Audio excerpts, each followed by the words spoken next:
Cristina. Bueno, buenas tardes a todos. Lo primero, dejarme brevemente que presente quién es Veolia. Veolia es una multinacional del sector del medio ambiente que está presente en 56 países a lo largo de los 5 continentes. Aquí tenéis nuestras cifras de las 3 principales actividades que gestionamos, que es agua, energía y residuos, que aterrizadas en nuestro país, en Veolia, en España, bueno, pues tendríamos aquí estas cifras. Como veis, estamos operando en todo el territorio nacional. Si hacemos un poco el foco hacia lo que sería la actividad de agua y concretamente en nuestro país, bueno, pues deciros que llevamos una trayectoria de 157 años de experiencia. Estamos presentes, como veis, también en todas las comunidades de nuestro país y a día de hoy gestionamos un poquito más de 1.100 municipios. Más foco todavía, Comunidad Valenciana, que es donde estamos. Antes nos llamábamos Hidracua, ahora somos Veolia. Lo más importante para mí de esta diapositiva es que nos conozcáis también, no solamente como Veolia, sino como 6 empresas más que son empresas mixtas formadas por capital público, normalmente con el ayuntamiento que gestionamos, Alicante, Elche, Torrevieja, Cullera, Torrente y Paterna, y la parte privada, el socio privado, somos nosotros. Como veis, gestionamos del orden de 79, no 80, porque acabamos de ganar a principio de año un municipio, y nuestro core fundamental de negocio siempre son los procesos vinculados a todo lo que es el ciclo integral del agua. En nuestro ADN siempre hemos llevado, ¿no?, en nuestra manera de hacer, llevamos la bandera de la tecnología y la innovación para poder dar respuesta a todos los retos que nos presentan estos municipios. Por ello, en el año 2017 fuimos pioneros abriendo el primer hub de innovación aquí en España, en este país, el Hub Rey Costa Blanca, ubicado en Benidorm, y en el año 2023 reafirmamos esta apuesta abriendo un segundo centro de innovación aquí en la Marina de Valencia. ¿Qué estamos haciendo, ¿no? ¿Cuáles son los casos de uso en los cuales está apareciendo? Nos estamos apoyando en todas las tecnologías de inteligencia artificial. Bueno, tenemos 3 grandes ejes. Esto es a día de hoy, mañana los cambiaremos porque esto está vivo y es dinámico. Uno focalizado hacia la parte de gestión de recursos hídricos. Un segundo eje más centrado en la operación y mantenimiento, sobre todo en gestión de infraestructuras críticas. Y un tercer eje ya en la parte de biofactoría y recuperación de residuos. Os cuento unos casos de usos enmarcados en cada uno de estos ejes. Fijaros qué importante es para nosotros, para poder garantizar la disponibilidad de un recurso tan esencial como es el agua, poder predecir, ¿no?, poder predecir la cantidad de agua que voy a tener. ¿Cómo? Pues prediciendo el nivel piezométrico que tenemos en los sondeos que gestionamos o incluso, por ejemplo, mirando ese volumen de los embalses que, al final, ¿por qué es esto muy útil para nuestros ayuntamientos?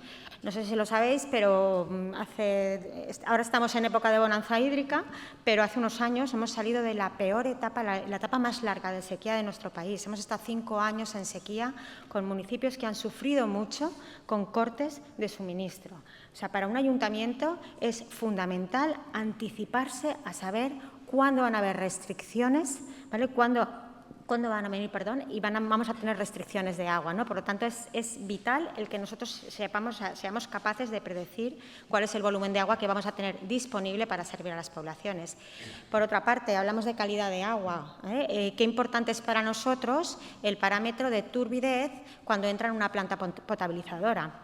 ¿Qué pasa cuando llueve? ¿Qué pasa cuando llueve y llueve como está lloviendo? Fijaros cómo está el agua, ¿no? Entonces, poder anticiparnos a esa calidad de agua que va a entrar en puertas de una estación potabilizadora para nosotros es absolutamente primordial. En un segundo eje, toda la parte de operación y mantenimiento de todas las infraestructuras críticas y no críticas que gestionamos dentro del ciclo integral del agua. Bueno, utilizamos metodologías de Computer Vision, mezclado también con algoritmos de Machine Learning, que al final, ¿qué nos permiten? Pues poder identificar y poder predecir, ¿no?, poder clasificar, mejor dicho, los tramos de una tubería, de una red de alcantarillado, cómo de sucios están para poder optimizar todo lo que son las operaciones de limpieza. Por otro lado, sabemos que nuestras redes, las redes de agua, las redes de alcantarillado, ¿vosotros las veis? ¿Están a la vista? No, son subterráneas, ¿no? Por lo tanto, es fundamental no poder predecir, pero sí poder tener algún tipo de herramienta que con algoritmos de IA me puedan indicar por dónde tengo que empezar a renovar los tramos tanto de alcantarillado como de agua. Cuando queremos renovar un tramo de agua, hay un dato que es muy importante para nosotros, y es la edad de las tuberías. Si supiéramos la edad de las tuberías, más o menos, y el tipo de material que es, la predicción sería muchísimo más fácil. Bien, pues estamos utilizando ya algoritmos, ¿vale?, que nos permitan, ¿vale?, datar lo que es la edad de la tubería. En la parte más de calidad de agua, volvemos a lo mismo. El agua potable, sabéis que el principal, bueno, lo tratamos básicamente con cloro. A veces estos procesos químicos, pues lo que hacen es la aparición de un componente que son los triolemetanos, que son peligrosos para la salud. Por lo tanto, para nosotros es muy importante podernos anticipar a la aparición posible de estos compuestos. Y luego, está muy de moda hablar de la desalación, ¿no?, pero no olvidemos que el agua desalada hay que llevarlas también a los puntos de suministro.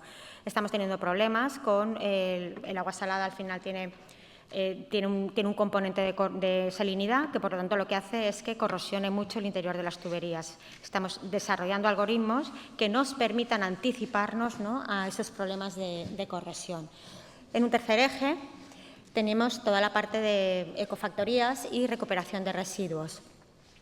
Las estaciones de bombeo de aguas residuales, cuña publicitaria, por favor, las toallitas, os lo pedimos, por favor. O sea, no tenéis ni idea el problema que tenemos con las toallitas, lo que generan en los propios bombeos de residuales que hemos puesto. Pues hemos puesto unos equipos autónomos que lo que nos permiten es, a la mínima que detectan algún tipo de este tipo de residuos, pues nos avisan para poder ir a eliminarlos en ese momento.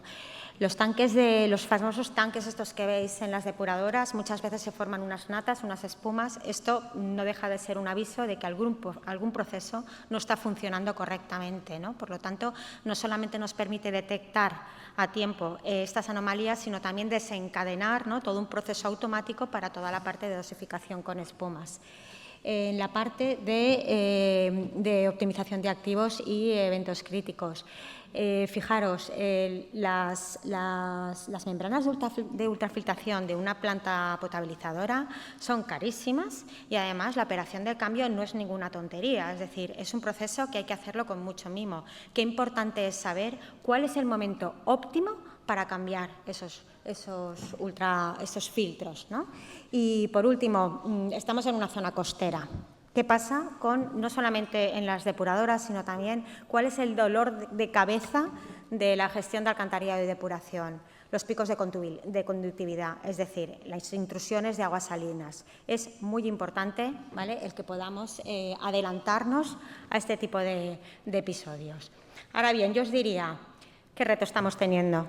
No sé si solamente las empresas de agua, pero desde luego nosotros internamente. Pues lo hemos visto esta mañana con Jorge. Tenemos un montón de algoritmos, desarrollo o no desarrollo en modo piloto, pero es que tenemos que ser capaces de integrarlo en toda la maquinaria que tenemos en marcha. Nosotros somos un servicio 24 horas, 365 días. Nosotros no paramos. Por lo tanto, el poder llegar a la realidad, es decir, al enganchar, al tener un algoritmo como la predicción de la demanda, que todos los días a las 8 de la mañana me va a decir, ¿no?, cuál es la previsión de consumo que voy a tener, para nosotros es fundamental. ¿Pero qué nos está pasando también? Y Vicente, ayer decías, eso es obsoleto. Bueno, será obsoleto para un entorno tan investigador como el vuestro, ¿no? Pero las herramientas de IA generativa están entrando en las compañías como un tanque así arrollador, y estamos viendo cómo el impacto está siendo en absolutamente todas las áreas de la compañía y a nivel de todos los perfiles, desde un administrativo de atención al cliente, un responsable técnico de operaciones, el director jurídico, el equipo de recursos humanos, ni deciros del área de comunicación, el equipo de clientes, o sea, absolutamente todo, ¿no? Entonces, estamos viendo cómo nos estamos transformando internamente de una manera increíble. O sea, son unas herramientas que han llegado y que, además, y ahora es cuando te miro a los ojos, Vicente, y te digo, ¿qué es lo que está por venir? Me decías, la IA generativa está obsoleta. Bueno, la estamos descubriendo, pero lo que también estamos descubriendo es qué está por venir. Evidentemente, está por venir el mundo de los agentes. Estoy segura que el año que viene las ponencias nos vamos a centrar en cuántos agentes tenemos desarrollados dentro de la empresa, ¿no? ¿Cómo lo vemos nosotros? Bueno, vemos al final pues un ecosistema, formado por esos algoritmos de IA tradicional que ya hemos ido desarrollando, que se complementan, ¿no?, y que se enriquecen mucho con la parte creativa de la IA generativa y, desde luego, disparados, ¿no?, por esa serie de agentes, ¿no?, que vamos a ir desarrollando. Pero no perdamos de vista que tenemos que estar en el centro. No perdamos de vista que somos las personas las que orquestamos todo este ecosistema.